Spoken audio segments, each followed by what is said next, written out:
Yang mau kaos ini, jangan lupa subscribe, like, share. Terima kasih. Yang mau kaos ini jangan lupa subscribe, like, dan share. Terima kasih.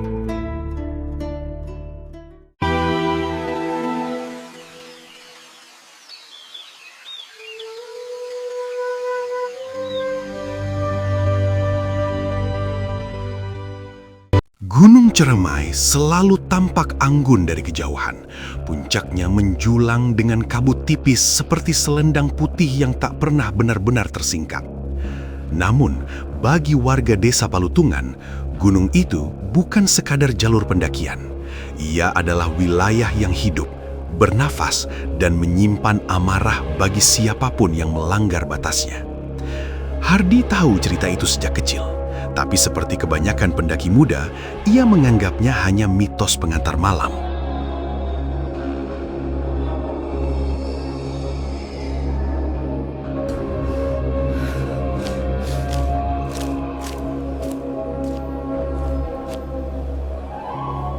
Hardi berangkat mendaki bersama 3 temannya menggunakan pakaian pendakian pada awal musim kemarau.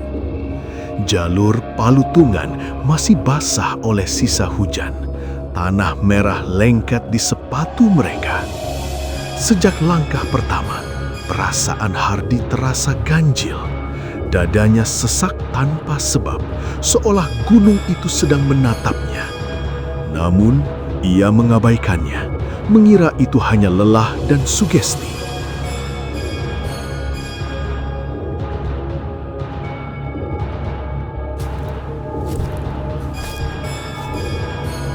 Kamu pernah kesini sebelumnya? Di pos pertama, seorang juru kunci tua menghentikan mereka.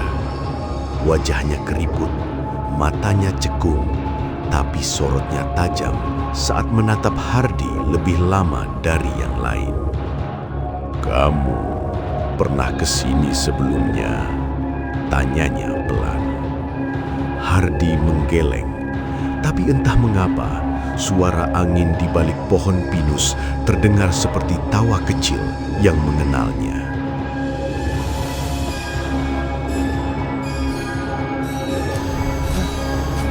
Aku dengar langkah kaki di belakang kita. Aku mencium bau kemenyan. Semakin tinggi mereka mendaki, suasana berubah. Hutan terasa lebih rapat, cahaya matahari meredup, dan suara burung menghilang. Salah satu teman Hardi mulai mengeluh mendengar langkah kaki lain di belakang mereka, padahal tak ada siapapun. Hardi sendiri mulai mencium bau kemenyan samar, sesuatu yang tak mungkin ada di jalur resmi. Jalurnya hilang. Kompasnya aneh. Kita harus mendirikan tenda sekarang. Menjelang sore, kabut turun dengan cepat. Jalur yang tadi jelas tiba-tiba menghilang.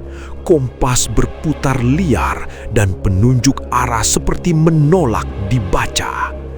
Dalam kepanikan, mereka memutuskan mendirikan tenda. Saat malam tiba, gunung menjadi sunyi yang menakutkan. Sunyi yang terlalu sadar akan keberadaan mereka. Hardi,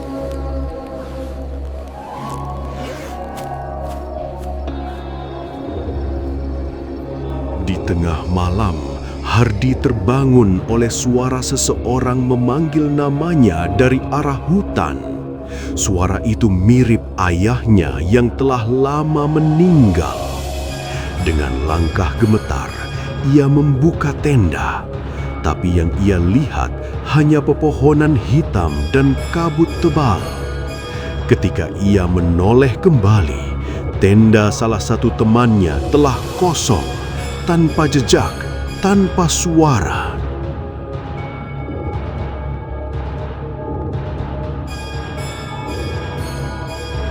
terus naik, terus naik.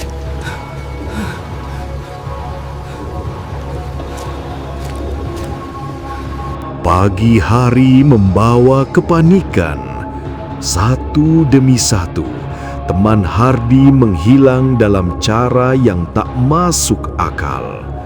Ada yang tersesat hanya beberapa meter dari tenda, ada yang ditemukan ranselnya terlipat rapi di atas batu seolah ditinggalkan dengan sengaja. Tinggal Hardi seorang diri, tubuhnya lemas, pikirannya dipenuhi bisikan yang menyuruhnya terus naik.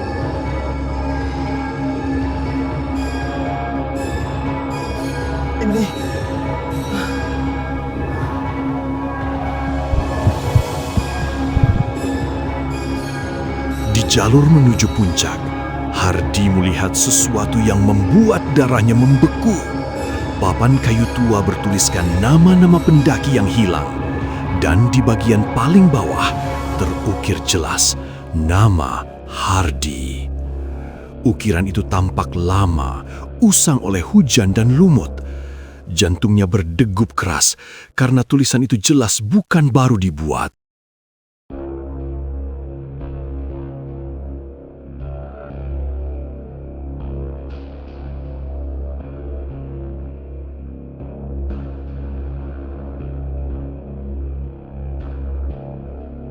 Ingatan Hardi mulai pecah-pecah. Potongan kejadian muncul tanpa urutan. Ia terjatuh di jurang, teriakan teman-temannya, darah di batu, dan kabut yang menutup segalanya. Ia menyadari sesuatu yang mengerikan. Pendakian ini bukan yang pertama. Ia pernah ke Gunung Cermai sebelumnya dan tak pernah benar-benar turun.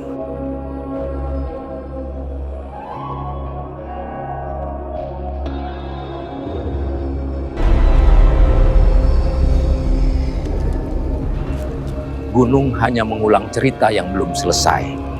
Saat tim SAR akhirnya menemukan lokasi kejadian beberapa hari kemudian, mereka hanya menemukan satu jasad di dasar jurang, jasad Hardi. Tidak ada tanda-tanda pendaki lain. Seorang juru kunci tua berdiri di kejauhan menunduk pelan. Gunung hanya mengulang cerita yang belum selesai, gumamnya.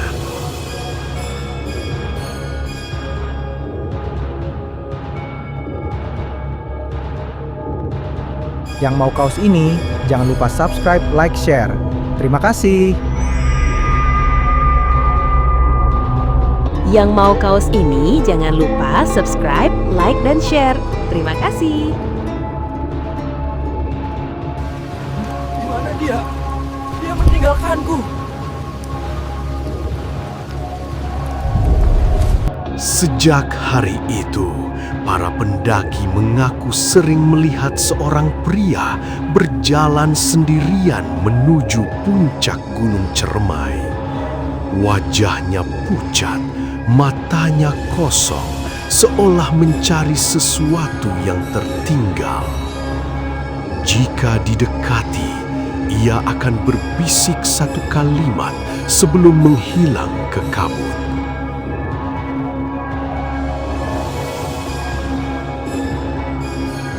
Pendakian pertama bertahun lalu bukan kecelakaan. Ia dan teman-temannya melakukan ritual terlarang di puncak Ceremai, mencari penjaga arah demi keberuntungan hidup.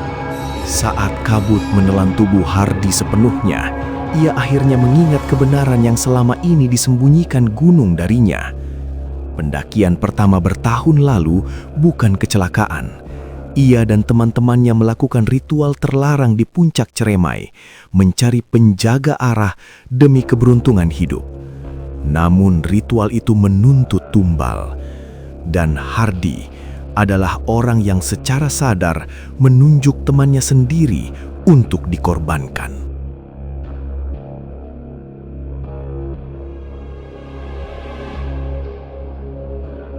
Gunung menerima tumbal itu, tapi tidak melepaskan pelakunya. Hardi tidak mati.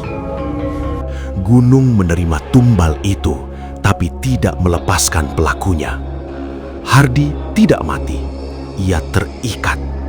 Sejak hari itu, setiap kali ada pendaki yang naik dengan niat sombong atau melanggar pantangan, Hardi akan dikirim kembali oleh gunung tanpa ingatan utuh untuk mengulang pendakian yang sama.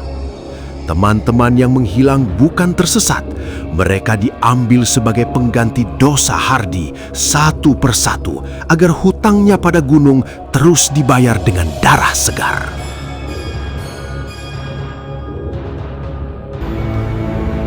Penjaga jalur telah kembali. Ketika Hardy membaca papan kayu bertuliskan namanya, ukiran itu tiba-tiba berubah. Nama-nama pendaki lain memudar, menyisakan satu kalimat baru yang tergores dalam-dalam. Penjaga jalur telah kembali. Saat itu Hardy sadar, ia bukan korban, ia telah menjadi bagian dari Gunung Ciremai.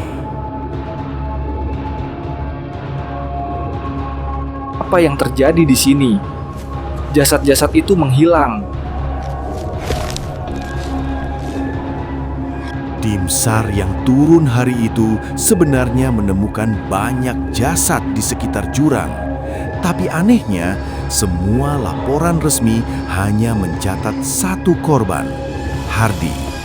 Padahal, saksi mata melihat jasad-jasad lain perlahan menghilang menjadi tanah dan akar, seolah gunung sedang memakan kembali miliknya. Kamu belum lunas.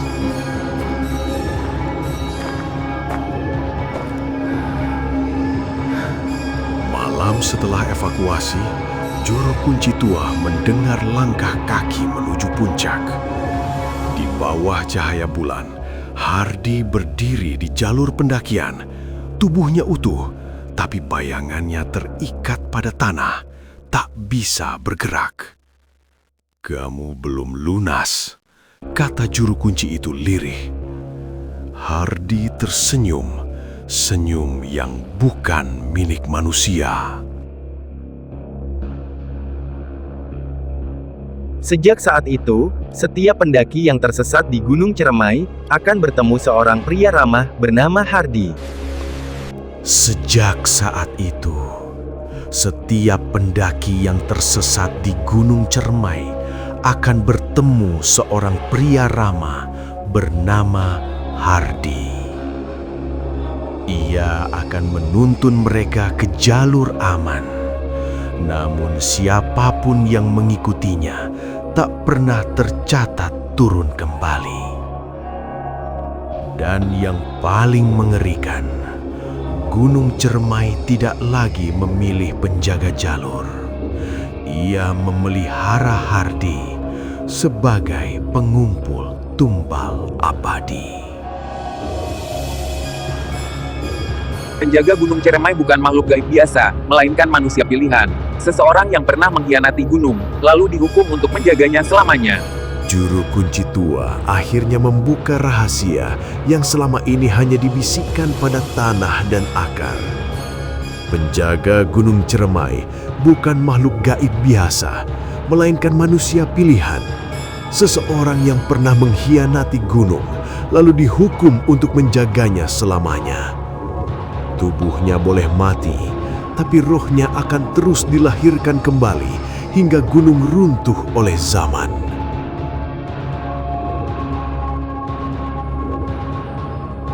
Ratusan tahun lalu, penjaga pertama adalah seorang lelaki bernama Hardiwana, petapa yang melanggar sumpahnya sendiri.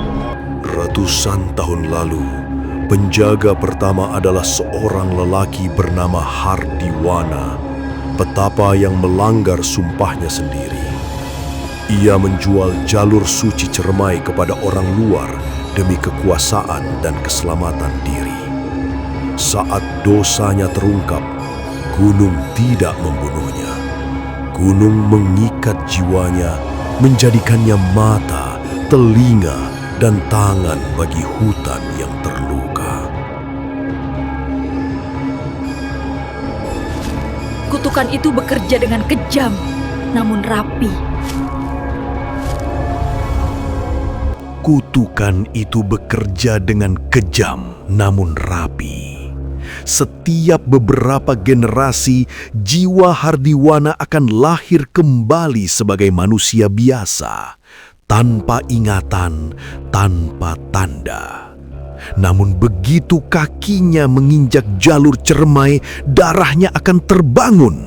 Nama boleh berubah, wajah boleh berganti, tapi takdirnya selalu sama, kembali menjadi penjaga. Hardi, kamu sudah sampai.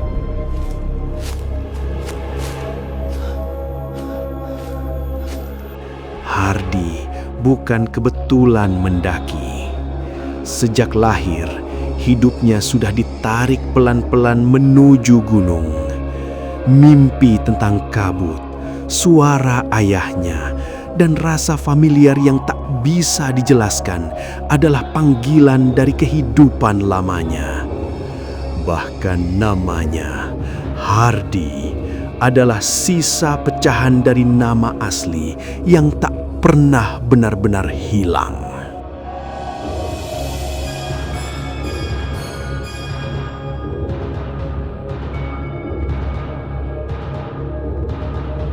Saat ia menuntun para pendaki ke jalur salah, sebenarnya ia sedang menjalankan tugas lama. Gunung tidak membutuhkan belas kasihan, ia butuh keseimbangan. Dan keseimbangan selalu dibayar dengan manusia yang lupa diri. Setiap nyawa yang hilang menguatkan ikatan Hardi dengan tanah, membuatnya semakin jauh dari kemanusiaan. Pada malam tertentu, juru kunci melihat sosok lain berdiri di belakang Hardi. Bayangan tinggi berwajah kabur, memakai ikat kepala kuno. Di malam tertentu, juru kunci melihat sosok lain berdiri di belakang Hardi. Bayangan tinggi berwajah kabur, memakai ikat kepala kuno. Itu bukan arwah, itu ingatan masa lalu yang menempel pada tubuh barunya. Dua jiwa, satu raga, terikat pada puncak Ceremai.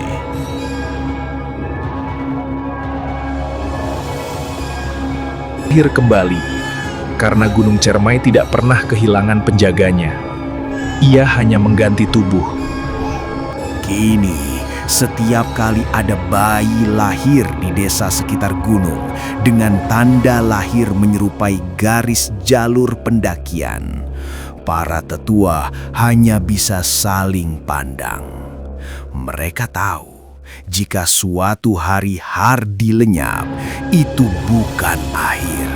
Itu pertanda penjaga lama sedang bersiap lahir kembali.